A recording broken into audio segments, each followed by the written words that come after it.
ఈరోజు 50 అధ్యాయాలు కొన్ని విషయాలు తెలుసుకొని మనం ముగించేసుకుందాం. ఈరోజు మనం 50 అధ్యాయం మొదటి వచనం, దేవాది దేవుడైన యెహోవా ఆజ్ఞ ఇచ్చుచున్నాడు, తూర్పు దిక్కు మొదలుకొని పడమటి దిక్కు వరకు భూనివాసులు రమ్మని ఆయన పిలుచుచున్నాడు.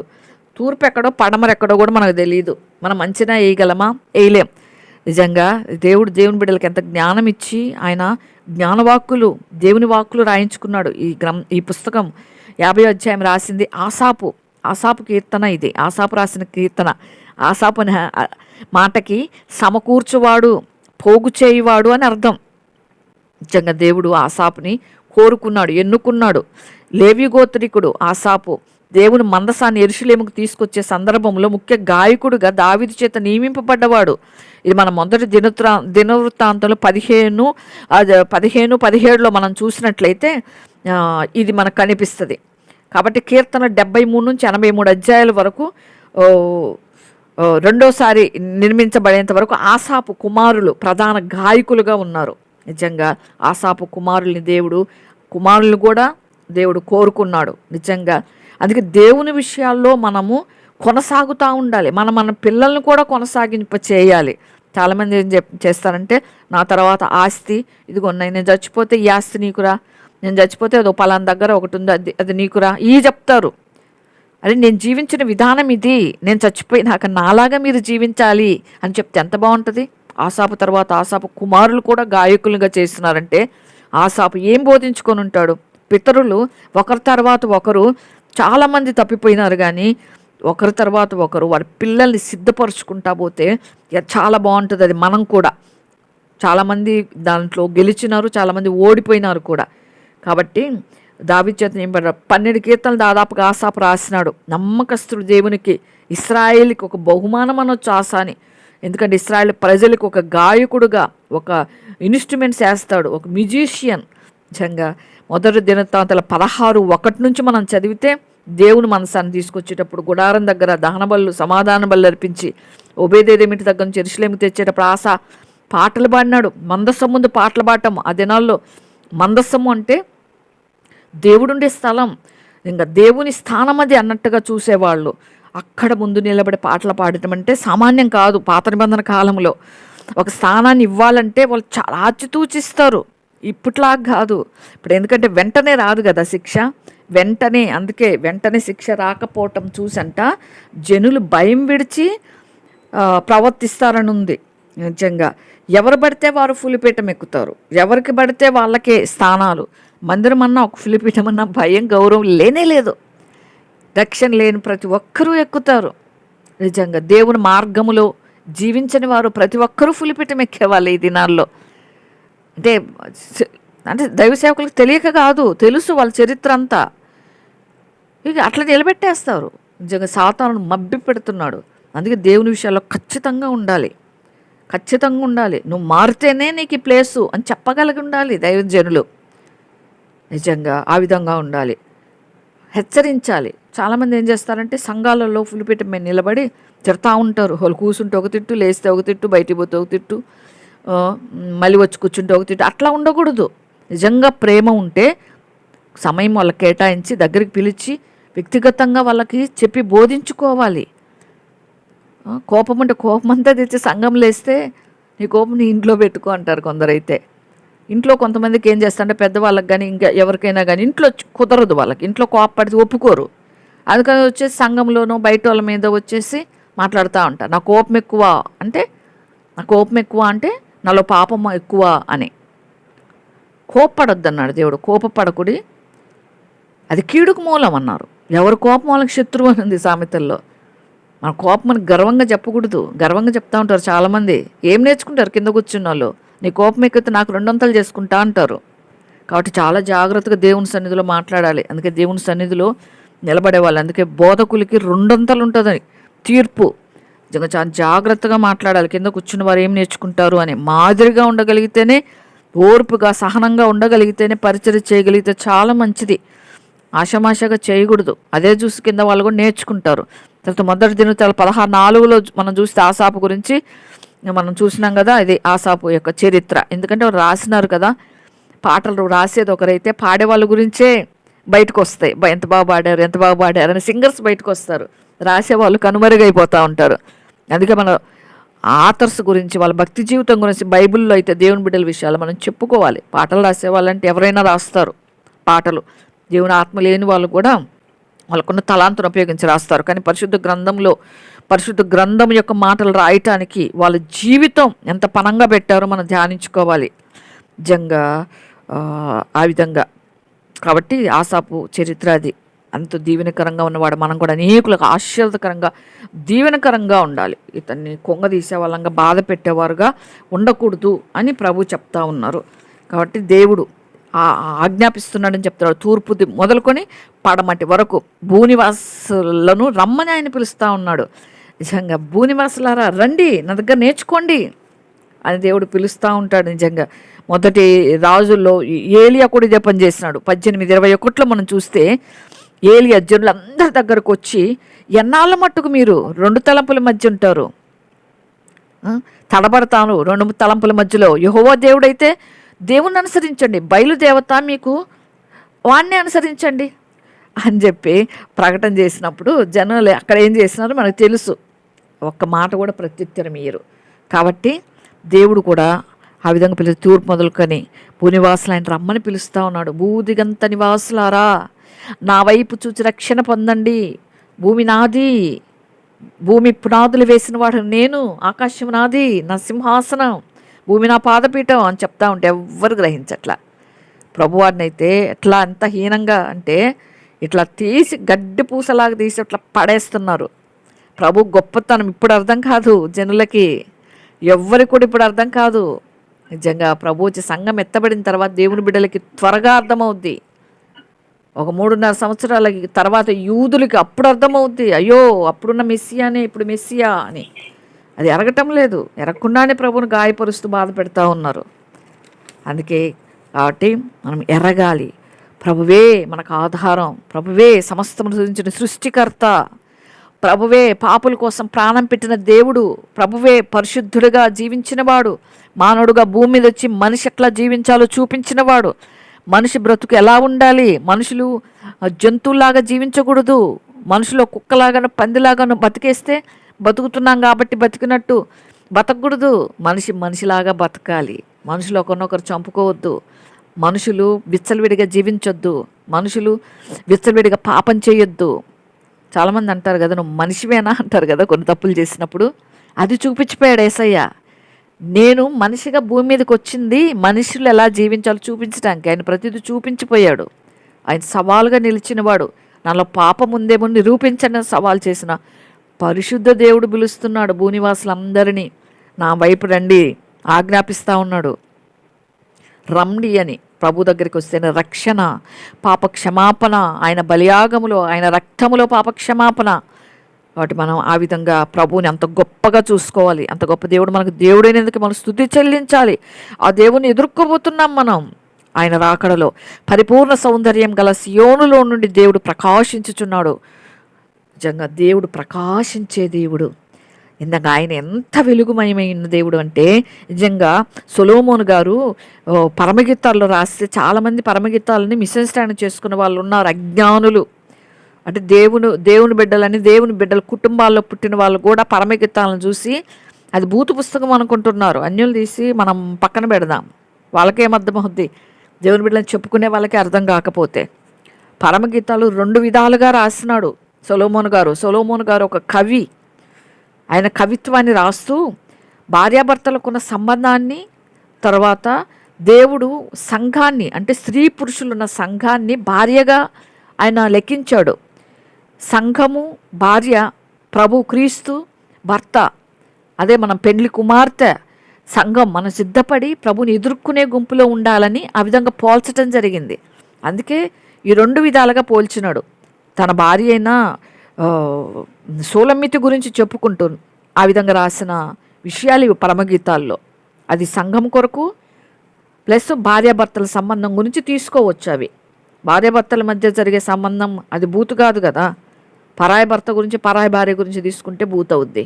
నిజంగా పరమగీతాలు 5:16 ఏం రాసిన అంటే, అతని నోరు అతి మధురం, అతడు అతికాంక్షణీయుడు, యెరూషలేము కుమార్తెలారా ఇతడే నా ప్రియుడు అని చెప్తా ఉన్నాడు. నిజంగా దేవుడు నా ప్రియుడు అని చెప్తా ఉన్నాడు. పరమగీతాల్లో షూలమ్మితి చెప్తుంది ఈ విషయాన్ని సొలొమోను గురించి. ఇప్పుడు మన సంఘం ఆ విధంగా చెప్పాలి. యేసు ప్రభువారే నా ప్రియుడు అంటే నాకు ఇష్టమైన వాడు. చాలా ట్రోల్ చేస్తూ ఉంటారు పాటల్ని, ఏసే నా ప్రియుడు అని. అబ్బా భలే పాడుతుంది ప్రియుడా, ఇదేంది అని. వాళ్ళకి అర్థం కాదు. ప్రియుడు అంటే ఇష్టము అని. మనకి ఇష్టమైన వాళ్ళని ప్రియంగా ఎంచుతాం కదా, ప్రియంగా ఎంచండి అని. ఇంత ప్రీత నా మీద, నీ మీద, నేనంటే మీకు అంటారు కదా, అది ప్రియం అంటే. మన కళ్ళు మంచి అయితే అంతే అంత మంచిది. లోకము అంటే పచ్చ కల్లోడికి లోకం అంతా పచ్చగా కనిపిస్తుంది అంటారు కదా. వాళ్ళు చూపు సరిగ్గా లేక పక్కన వాళ్ళు ఏ డ్రెస్ వేసినా వాళ్ళకి తప్పుగానే కనిపిస్తుంది. వాళ్ళు ఏదో ఆ డ్రెస్ వేసారు, ఈ డ్రెస్ వేసారు, ఈ చిన్న చిన్న వాటిని పట్టుకొని లాగుతూ ఉంటారు అన్నమాట చాలామంది. మన కళ్ళు మన ఆలోచనలు మంచిగా ఉంచుకుంటే ఎవ్వరు మనకు వేరుగా కనిపించరు. ప్రభు ఆత్మ కలిగితే ప్రభు ఆత్మ కలిగిన వారెవరో, ప్రభు ఆత్మ లేని వారెవరో మనకు తెలుస్తుంది. పై వేషాన్ని ఆయన చూడడు. వెలుచూపు కాదు, వెలుచూపు వలన ఆయన తీర్పు తీర్చడు. ఈ వెలుపల మనం ఏ విధంగా ఉన్నో దాన్ని బట్టి కాదు, హృదయాంతరంగాన్ని బట్టి ప్రభు తీర్పు తీరుస్తాడు. కాబట్టి మనం అది ప్రభు చూసేది. ఇంకా హోషేయ 5:15 చూస్తే ఆయన మనం చూద్దాం, తమకు దురవస్థ సంభవించినప్పుడు నన్ను శీఘ్రముగా వెతుకుదురు. దురవస్థలు వచ్చినప్పుడే ప్రభు కనిపిస్తాడు. అంత బాగున్నప్పుడు దేవుడు మన కంటికి కూడా కనిపించడు కదా. దురవస్థ వచ్చినప్పుడు హోషేయ గ్రంథంలో ఇశ్రాయేలు ప్రజలు ఆ విధంగా చేసినాడు. భయంకరమైన దినాలు వచ్చినప్పుడు, కష్టకాలం వచ్చినప్పుడు, కీర్తనలో కూడా ఉంటుంది కదా, కష్టకాలమున వారు యెహోవాకు మొరపెట్టిరి. ఒక అధ్యాయం అంతా ఉంటుంది అది. కష్టకాలంలో వారు యెహోవా మొరపెట్టారు. కష్టం వస్తేనే ప్రభు దగ్గరకు వస్తారు ఇశ్రాయేలు ప్రజలు అని పేరు. నిజంగా అందుకే వాళ్ళు విడిచిపెట్టబడినప్పుడు కూడా, కష్టకాలం వచ్చినప్పుడు, క్రీస్తు విరోధి వచ్చి బలులు ఆపేసినప్పుడు అప్పుడు ప్రభు గుర్తొస్తాడు. వాళ్ళ బ్లడ్డే అంత. మనం అట్లా ఉండకూడదు. ఎందుకంటే విడిచిపెట్టబడే గుంపులో మనం అందరం ఏమి ఎత్తబడి, యూదులు మాత్రమే కాదు విడిచిపెట్టబడేది. అందుకే అంటాడు కదా దేవుడు, 50% విడిచిపెట్టబడే ఛాన్స్ ఉంటుంది సంఘంలో. 5 బుద్ధిగల కన్యకలు, 5 బుద్ధి లేని వాళ్ళంటే 50-50. 5 విడిచిపెట్టబడ్డారు, 5 ఎత్తబడ్డారు. ఒకరు ఎత్తబడెదరు, ఒకరు విడువబడెదరు. 2 చిరగలు విసురుచుండగా ఒకరు ఎత్తబడెదరు, ఒకరు విడువబడెదరు. అంటే ఇద్దరులో ఒకరు విడిచిపెట్టబడతారు. అక్కడ కూడా 50-50 కనిపిస్తుంది. ప్రభు చెప్పే ప్రతి లేఖనం మనము చాలా సీరియస్గా, చాలా జాగ్రత్తగా ధ్యానించుకోవాలి. రక్షించబడితే చాలా ఎత్తబడిపోతాం అనుకుంటే అది అపోహ మాత్రమే. ప్రభు వచ్చి మధ్యాకాశంలో ఎదుర్కొనే దినాల్లో మనం సమీపమైన దినాల్లో ఉంటున్నాం. ఎంతకాలం అనేది మనకు తెలియదు. కాబట్టి మనం ఏదేమైనా సిద్ధంగా ఉండాలి. కాబట్టి మనం ఆ విధంగా ప్రభు చెప్తా ఉన్నాడు. మన దేవుడు వేం చేయుచున్నాడు, ఆయన మౌనంగా ఉండడు. ఆయన ముందర అగ్ని మండుచున్నది, ఆయన చుట్టూ ప్రచండ వాయువు విసరుచున్నది అనుంది 3వ వచనంలో. నిజంగా దేవుని చుట్టూ అగ్ని జ్వాలల మయమైన దేవుడు. ఆయన కన్నులు నిజంగా ఎంత ప్రకాశమానమైనవి అని ఉంటుంది కదా. కాబట్టి ఆ ప్రకాశమానమైన కన్నులు కలిగిన మన ప్రభువు ఎదుర్కొనే వారంగా మనం ఉండాలి. కీర్తన 48:14 చూస్తే కోరహు కుమారులు ఎంత చక్కగా రాస్తాడంటే, ఈ దేవుడు సదాకాలం మనకు దేవుడై ఉన్నాడు, మరణం వరకు ఆయన మనల్ని నడిపించును. ఆయనకి ఇష్టమైన వారి మీద ఆయన ఇష్టమైన వారిని మరణం వరకు నడిపించి ఆయన దగ్గరకు చేర్చుకుంటాడు. ఆయన మన దేవుడు ఏం చేస్తూ ఉన్నాడు, మన కోసం వెయిట్ చేస్తున్నాడు. ఆయన దేవుడు మన విషయంలో మౌనంగా ఉండడు. చాలామంది అనుకుంటే దేవుని బిడ్డలు చచ్చిపోతా ఉంటే దేవుడు ఏం చేస్తున్నాడని. ఆయన సమయం, ఆయనకంటూ ఒక టైం ఉంటుంది. ఆ టైంలో ఉంటాడు. ఆయన ముందర అగ్ని మండుతూ ఉంటుంది. అందుకే పాపము కలిగిన వారు అందులో ప్రవేశించలేరు. ప్రచండ వాయువు ఆయన దగ్గర ఉంది. 4-5 వచనాలు కలిసి ఉన్నాయి. ఆయన తన ప్రజలకు న్యాయము తీర్చుటకే బల్యర్పణ చేత నాతో నిబంధన చేసుకున్న నా భక్తులను నా యుద్ధకు సమకూర్చుడని మీది ఆకాశమును భూమిని పిలుచుచున్నాడు. ఆయన ఆకాశంతో భూమితో ఆయన ఆజ్ఞాపిస్తే జరిగిస్తాయి అవి. తుఫాను రా అంటే వస్తుంది, తుఫాను ఆగిపో అంటే ఆగిపోతుంది. ఎందుకంటే ఆయన సృష్టికర్త. నమ్మినా నమ్మకున్నా ఆయన సృష్టికర్త. ఆయన ఆజ్ఞకు సృష్టి లోబడుతుంది, ఎవరు నమ్మినా నమ్మకపోయినా. భక్సింగ్ అంకుల్ అన్నారు ఒకసారి, అప్పుడు చెప్పారంట ఒకసారి, తిమ్మింగలం అంటే చేప మింగింది కదా యోనాని చేప మింగింది. 3 రోజులు యోనా చేప కడుపులో ఉన్నాడు అంటే నమ్మటం కాదు. యోనా కడుపులో 3 రోజులు చేప ఉందన్న నేను నమ్ముతా. అది బైబిల్ దేవుడు చెప్తే. అంత విశ్వాసంలో ఉండాలి మనం. అంటే అసలు యోనా కడుపులో అంత పెద్ద చేప పడతాడా? అయినా నేను పరిశుద్ధ గ్రంథంలో ఉంటే నమ్ముతా అని చెప్పినాడు భక్తుడు. అలా ఉండాలి.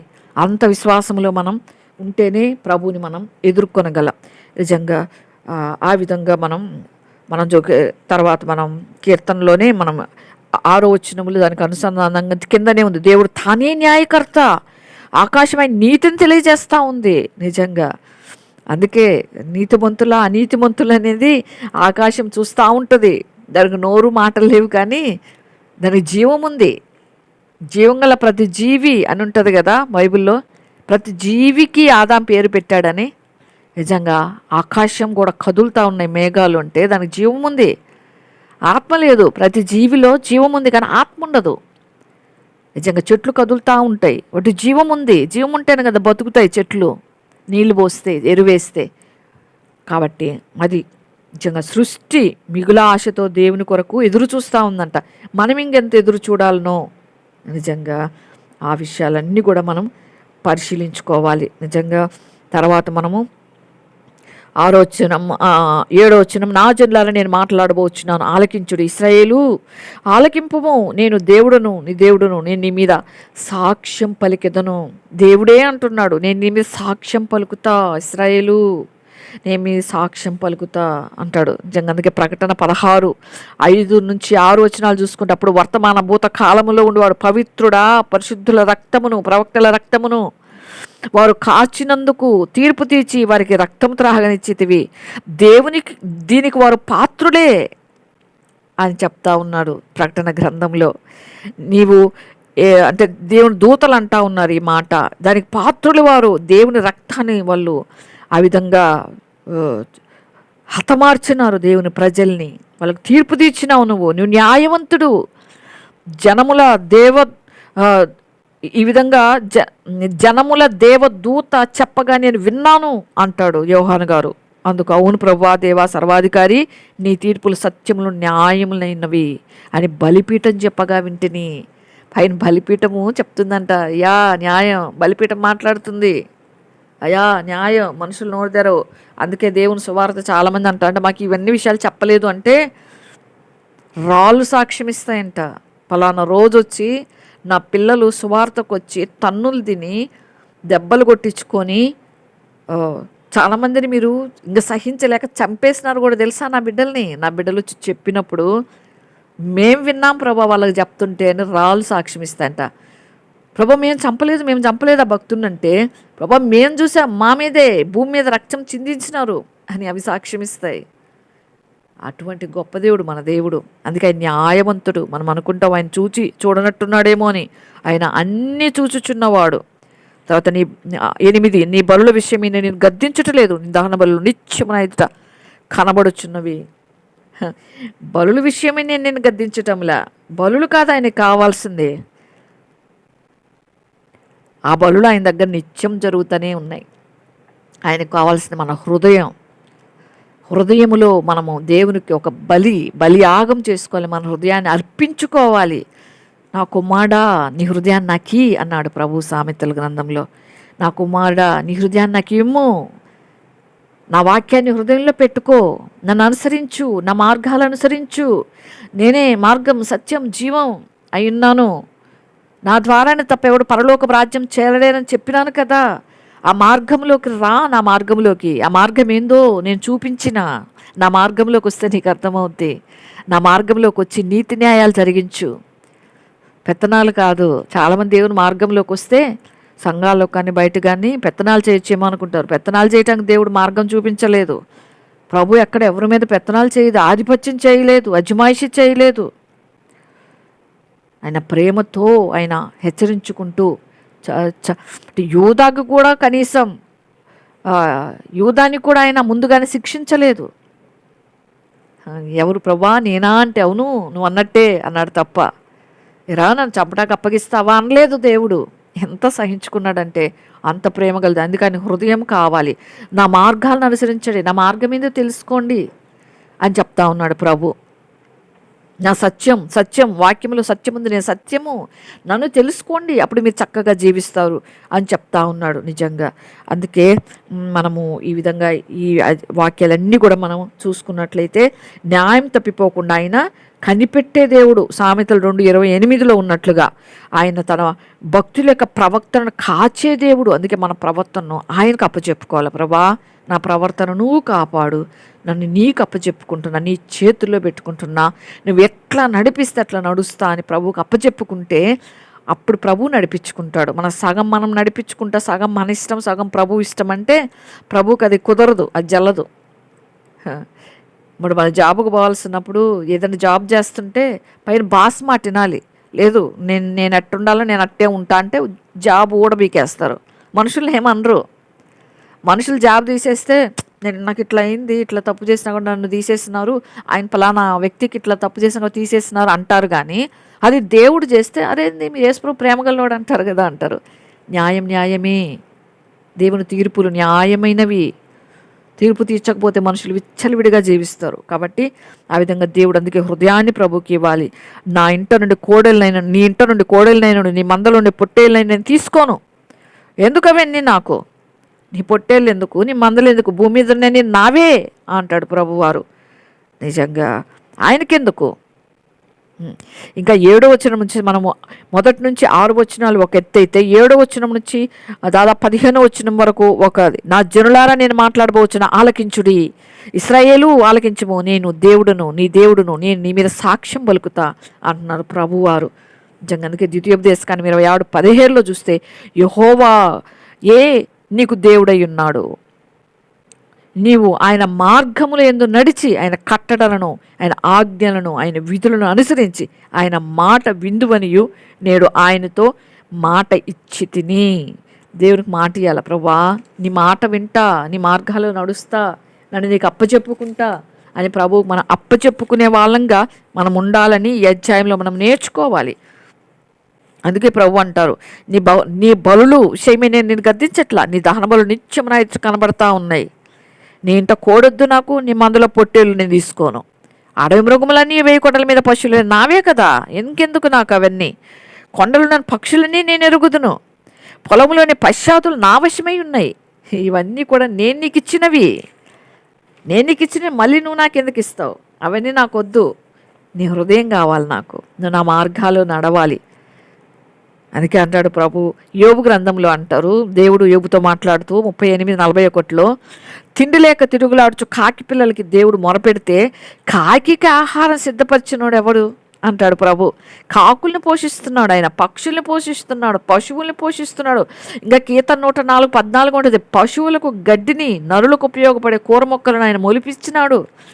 నువ్వు 15వ వచనంలో చూస్తే మొగములకు మెరుగునిచ్చి తైలము వరకు ఇచ్చి ఉన్నాడు. సంతృప్తికరంగా అన్నీ ఇచ్చినాడు ప్రభు మనుషులకి సంతోషించినట్లుగా. అయినా మానవులకి తృప్తి లేదు. పై మెరుగులు చూస్తారు, పైన ప్రభువుని మెప్పించాలని చూస్తారు. దశభాగం ఇస్తే ప్రభువు సంతోషపడడు, దశభాగం ద్వారా ప్రభు సంతోషపడడు, మన కూడికలకు రెగ్యులర్గా వెళ్ళే ద్వారా ప్రభు సంతోషపడడు. మన హృదయం ప్రభుకి ఎంత సమీపంగా ఉందో అది చూస్తాడు.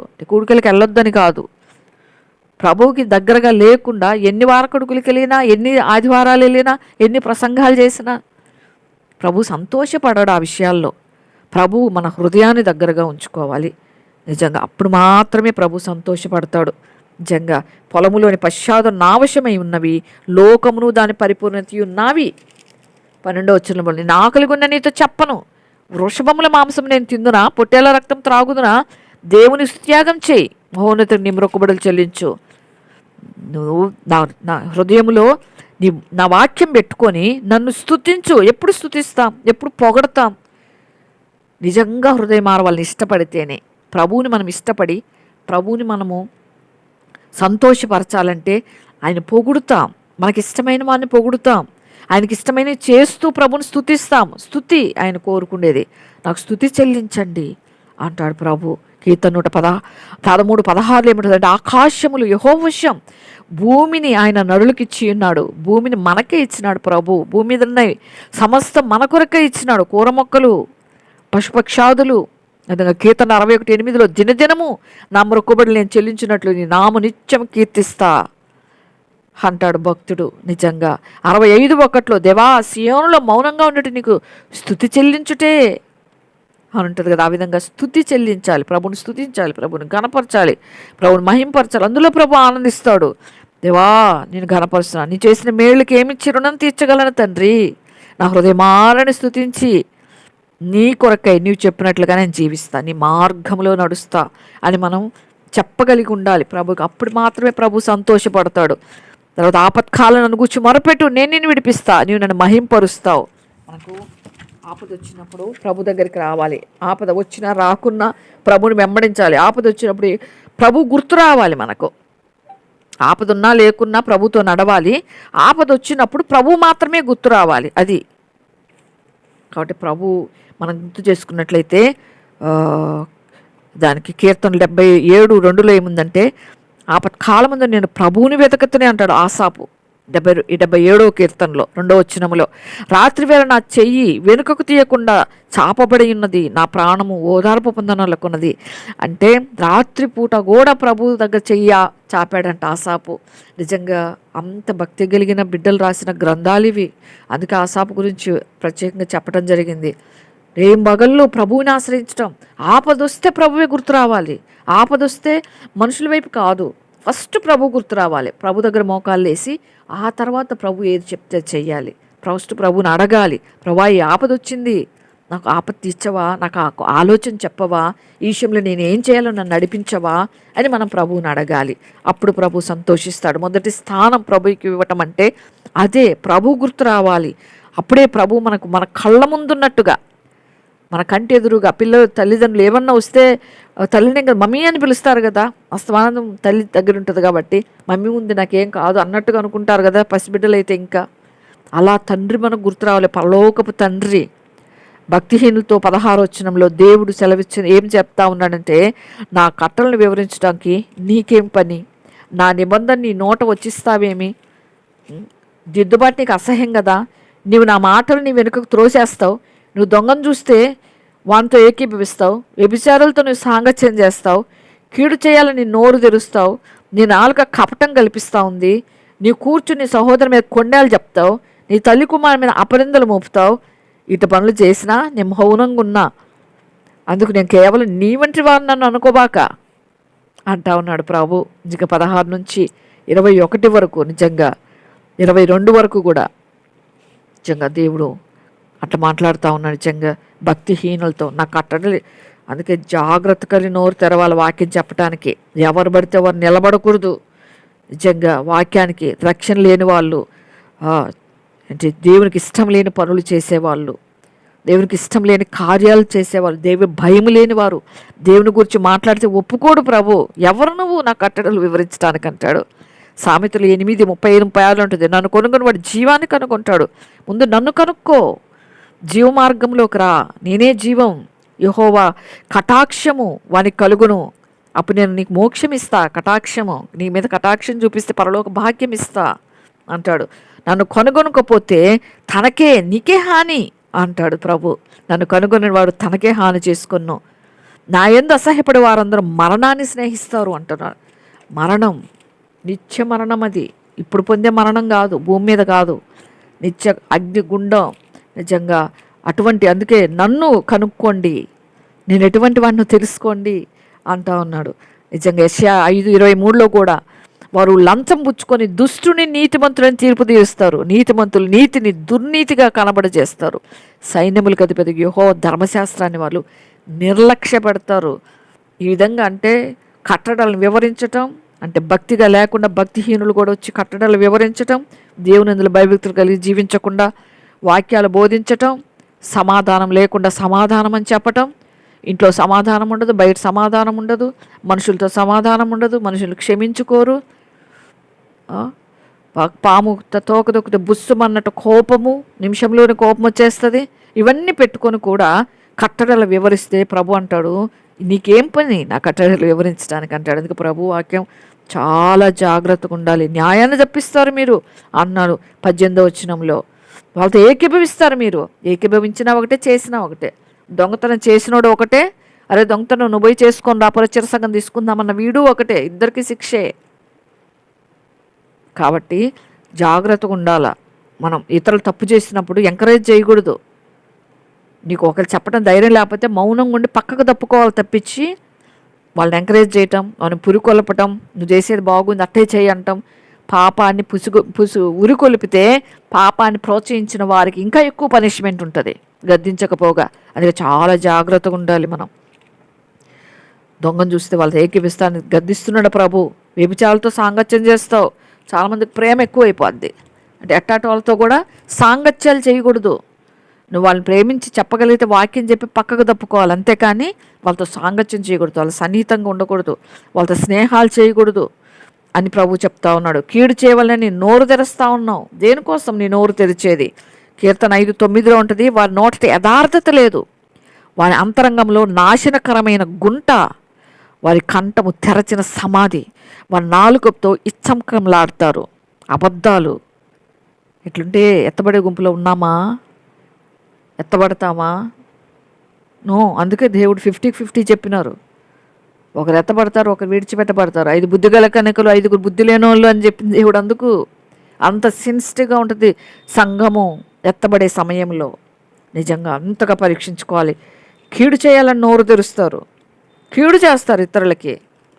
నిజంగా పక్కన వాళ్ళకి ఎక్కిస్తూ ఉంటారు. వాళ్ళ హృదయంలో ఒకటి ఉంటుంది, పక్కన వాళ్ళ మేలు కోరినట్టుగానే వాళ్ళ కీడు పక్కన వాళ్ళ చేత కీడు చేపిస్తారు. వీళ్ళ గురించి మంచిగా చెప్తే కానీ వాళ్ళు నమ్మరు అని. అటువంటి తెలివిగల ఘట సర్పం కలిగిన వారు, ఆత్మ కలిగిన వారు కూడా ఉన్నారు, లేకపోలేదు. నిజంగా కపటం మాట్లాడితే ప్రభు ఇష్టపడడు. లోపల ఒకటి పైకి ఒకటి.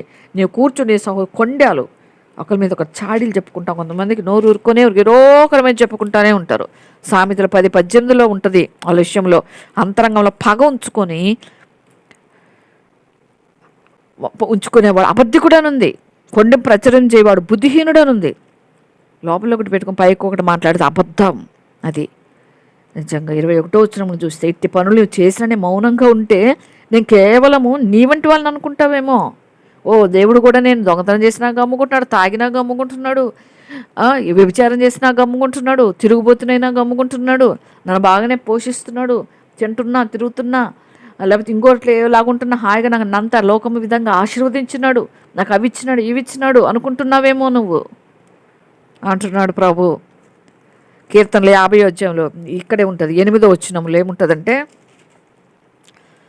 నీ బరుల విషయమే నేను గద్దించటం లేదు, నీ దహన బలులు నిత్యం నా ఎదుట కనబడుచున్నవి అని అనుకుంటున్నావేమో. నిజంగా అప్పుడు కీర్తనలు ఇంకా యెషయా గ్రంథం 26:10 అంటాడు, దుష్టులకు దయ చూపినను వారు నీతిని నేర్చుకోరు. అందుకు దేవుడు దయ చూపడు. దేవుడు దయగలడు కదా మీ దేవుడు అంటారేమో. దుష్టులకు దయ చూపితే ఇంకొంచెం దుష్టత్వం చేస్తారు తప్ప వాళ్ళు మారరు అని ప్రభువుకు తెలుసు. హృదయం అంతరంగం ఎరిగినవాడు, ఆయన అందరిని ఎరిగినవాడు అన్నది యోహాను సువార్తలో యోహాను గారు రాస్తారు. ఆయన హృదయం ఎరిగినవాడు, అంతరంగం ఎరిగినవాడు. ఆయన ఎవరు మారతారు ఎవరు మారు ఆయన తెలుసు. దుష్టుల మీద దయ చూపిస్తే వారు నీతి నేర్చుకున్నారు. నిజంగా వారు ధర్మక్షేత్రంలో నివసించినా కూడా యెహోవా మహాత్యమును వాళ్ళ ఆలోచించకుండా వాళ్ళ అన్యాయమే చేస్తారు. అందుకే దేవుడు కొన్నిసార్లు కఠినంగా వ్యవహరించేది. ఎందుకు? వాళ్ళు మారరు కాబట్టి. ఇది ఉంది యెషయా గ్రంథం 26:10 చూస్తే మనకు కనిపిస్తుంది. అందుకే దేవుడు అంటాడు, దేవుని మరచువారులారా దీన్ని యోచించుకోండి, లేని ఎడల చీల్చేస్తా, తప్పించువాడెవడు లేకపోవును. దేవుని కోపం తారాస్థాయికి రప్పించినప్పుడు దేవుడు ఇలా మాట్లాడతారు. మీరు దొంగతనాలు చేస్తుంటే, మీరు చెడ్డ పనులు చేస్తూ ఉంటే చూస్తూ నేను ఊరుకోవాలా? ఇంత పరిశుద్ధిని, నిష్కలంకమైనవి నా కళ్ళు, నిష్కలంకమైన వ్యక్తిని నేను, పాపాన్ని చూసి సహించలేని వాడిని, పాపం చూస్తే అసహించుకునేవాడిని, మిమ్మల్ని చూస్తూ నేను ఊరుకోవాలా? దేవుని మర్చివారులారా, నన్ను మీరు మర్చిపోయినారు, అందుకే ఈ పనులు చేస్తూ ఉన్నారు, నేను మిమ్మల్ని చీల్చేస్తా ఉన్నాను. యెషయా 51:13 చూస్తే, భూమికి పునాదులు వేసిన నేనే, నీ సృష్టికర్త అయిన యెహోవాను మరుస్తావా అని ఉంటుంది. ఆఖరి వచనంలో చూస్తే, స్తుత్యాగం అర్పించబడి నన్ను మహిమపరచుచున్నాడు, నేను వానికి దేవుని రక్షణ కల్పించినట్లు వారు మార్గం సిద్ధపరచుకొనెను. నిజంగా దీనికి 22-23 మనం చూస్తే, హోయింద భయభక్తులు కలవారులారా ఆయన స్తుతించండి. యాకోబు వంశస్థులారా మీరందరూ ఆయన ఘనపరచండి. దేవుని స్తుతించాలి, దేవుని ఘనపరచాలి, దేవుని మహిమపరచాలి. మనం స్తుతించడం ద్వారా ఆయన మహిమ, ఆయనకి ఘనత వస్తుంది. మనం ఆయన కొనియాడుతూ ఉంటే చీకటి శక్తులు పారిపోతాయి. కీర్తన 27:6 దావీదు గారు అంటారు, ఆయన గుడారములో ఉత్సాహధ్వని చేసి బలులర్పిస్తా, నేను పాడతా, యెహోవాను గూర్చి స్తుతిగానం చేస్తాను అని చెప్తారు. ఇంకా పాటలు, నిజంగా పాటల ద్వారా ఈ విధంగా దావీదు గారు అయితేమి, ఆసాపు అయితే, కోరహు కుమారులు అయితేమి, సొలొమోను గారు అయితేమి, అనేకమైన పాటలు, ఇందులో భక్తులు మోషే గారు అయితేమి పాటల ద్వారా ప్రభుని కీర్తనల ద్వారా ఆయన కొనియాడి కీర్తించి ఆయన మహిమపరిచినారు. ప్రభు చెప్పిన విషయాలన్నీ కూడా పరిశుద్ధ గ్రంథంలో వ్రాయించినాడు దేవుడు ఈ అధ్యాయంలో ఆసాపు ద్వారా. నిజంగా ఇది దైవ ధ్యానం అని ఉంది. తంతి వాద్యముల మీద పాడదగినది అని ఉంది. 55వ అధ్యాయంలో, ఈరోజు మనం చూసిన ఈ 50వ అధ్యాయంలో అయితే మనకి ఆసాపు రాసిన కీర్తన అని ఉంది. దావీదు గారు అయితే మంచి సింగర్ కాబట్టి మ్యూజిక్కుల పేర్లు కూడా రాసినాడు. కాబట్టి ప్రభుని మనం స్తుతించాలి, పాటల ద్వారా స్తుతించాలి, ఆరాధన ద్వారా స్తుతించాలి. ఆయన హృదయ మన ఘనపరిచితి ప్రభు కోరుకుంటాడు. నిజంగా అటువంటి వారంగా మనం ఉండాలి. పాటలు కూడా దేవాన హృదయముని ఎందు స్థిరమాయన్ నే పాడుచు స్తుతింతున్ నా ఆత్మగానము చెయ్యున్ అని ప్రభుని మన ఆత్మతో చెప్పాలి. నా ఆత్మ ప్రాణదేహంతో మనం చెప్పాలి ప్రభుని స్తుతించు అని. పాటల ద్వారా స్తుతించాలి అన్ని విధాలుగా. మనకు ప్రార్థన రానప్పుడు పాటల ద్వారా ప్రభుని స్తుతించాలి. ఒక్కోసారి హృదయం అంతా భారంగా బరువెక్కినప్పుడు ప్రార్థన రాదు. ఒక్కోసారి ఏంది ప్రభువా, ఎంతకాలం ప్రభువా, ప్రార్థన చేస్తున్నా జవాబయ్యో, మొరపెడుతున్నా మౌనంగా ఉంటావు ప్రభా, ఎందుకు నేనేదనుకుంటున్నా జరగటం లేదు, దానికి వ్యతిరేకంగానే జరుగుతుంది అనుకున్నప్పుడు కొంతసేపు మనం ప్రార్థన చేయలేం. అలాంటప్పుడు మనం పాటలు పాడాలి, ప్రభువుని స్తుతించాలి, ప్రభుని మహిమపరచాలి. పాటల ద్వారా మన హృదయాన్ని ప్రభుకు దగ్గర చేసుకోవాలి. అబ్రహాముకి అయితే దేవుడు సంవత్సరాలు తరబడి చేసుకొచ్చినాడు వాగ్దానం నెరవేర్చడానికి. అబ్రహాం ఇలా సహించుకొని ఉంటాడు. రోజు వస్తాడు అబ్రహాం దగ్గరికి దేవుడు వచ్చి, అబ్రహమా నేను నీకు కుమారుని ఇస్తా అంటాడు. ఇయ్యడు. సంవత్సరాలు గడిచిపోతున్నాయి, మళ్ళీ వస్తాడు, అబ్రహమా నేను నీకు కుమారుని ఇస్తా అంటాడు. ఇవ్వడు. అబ్రహాం నవ్వుకొని ఉంటాడు. అసలు నవ్వుకున్నాడేమో, శారా గురించి బయటపడింది. ఏంది ప్రభువా, ఇన్ని సంవత్సరాలు వచ్చినాయి, నాకు ఆ కుమారుని ఇస్తా అన్నావు, సంవత్సరాలు గడిచిపోతున్నాయి, ఇంకా అయ్యవే. మన విషయాల్లో కూడా చాలా జరగవచ్చు అట్లా. నా అనుభవంగా చెప్తున్నా, కొన్ని ప్రార్థన చేస్తున్నప్పుడు జవాబులు వెనక్కిపోయినట్టు అనిపిస్తూ ఉంటుంది. అలా ప్రార్థన చేసే కొన్ని వెనక్కిపోతున్నాయి, ఏంది ఇవి మనకు అర్థం కాదు. అందుకే ప్రభుకి అప్పచెప్పి మౌనంగా ఉండాలా. ఏ నాటికి చాలు, ఏ దినానికి దేవుడు ఇచ్చింది చాలు అన్నట్లుగా మనం నడుచుకొని పోవాలి. ఆ విధంగా ఉంటేనే మన విశ్వాసంలో బలపడగలం, ప్రభుని విడిచిపెట్టకుండా ఆయన ఘనపరచగలం. ఆ విధంగా మనం ప్రభుని స్తుతిస్తూ కొనియాడుతూ ఎన్ని పరిస్థితులు వచ్చినా మనం వెనుకంజ వేయకుండా ప్రభువులో స్థిరులుగా కదలని వారుగా ఉండునట్లుగా, ప్రభు రాకడ కొరకే మనల్ని మనం సిద్ధపరచుకున్నట్లుగా పరిశుద్ధాత్మ దేవుడు మనకు సహాయం చేయునుగాక. ఆమేన్. హల్లెలూయా. వాక్యాన్ని బట్టి దేవుని నామానికి స్తోత్రం కలుగును గాక. దేవుడు మనకి ఇచ్చినటువంటి చక్కటి సమయంలో దేవుడు వాక్యం షేర్ చేసుకోవడానికి ప్రాబ్లమ్స్ లేకుండా మనందరం ఉండడానికి దేవుడు కృప దయచేసినందుకు స్తోత్రం చెల్లించుకుంటాము.